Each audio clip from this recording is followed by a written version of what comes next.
চলুন আজকে একটি ভালো দিন কাটিয়ে আসি। হ্যালো এভরিওয়ান, আসসালামু আলাইকুম। Welcome to moms kitchen and blog.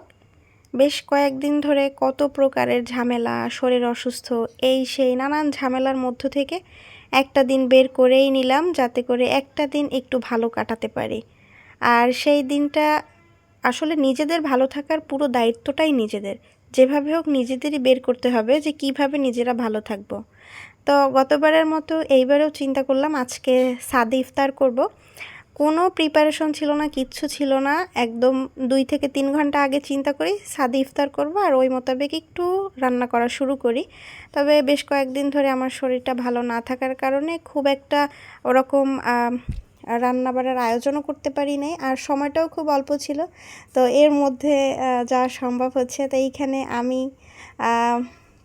আর আমার আমরা এই যে চাদরটা বিছায় নিলাম। আরও একটা চাদর লাগবে, ওরা আনতে গেছিল, এখানে বাচ্চারাও ছিল।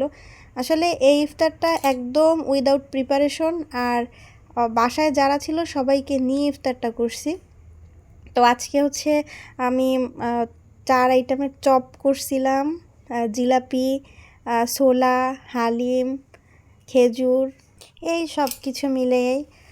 তো এখানে আমি, মুহিন, বাসার সবাই, আব্বু আম্মু, আমরা এখানে কাজ করতেছিলাম, আর ফাঁকে ফাঁকে অনেক মজাও করতেছিলাম।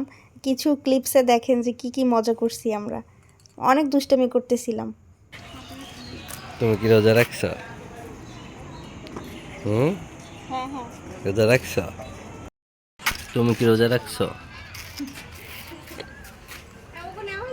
হুম, তুমি কি রোজা রাখছো? মারজান তো রোজা রাখো না, রাখছো? এরা রোজা তো রাখে নাই।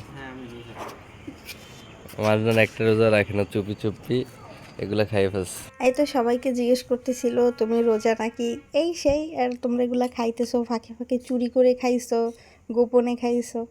এই তো ছাদটা আমরা ক্লিনও করি না, এইরকম সময় বা এই চিন্তাই আমাদের মাথায় আসে না যে ছাদটাও ক্লিন করতে হবে। হুট করে মাথায় আসে ছাদে যাব, ওই বাসায় যা বানাইছি এটা নিয়ে চলো ছাদে যাই।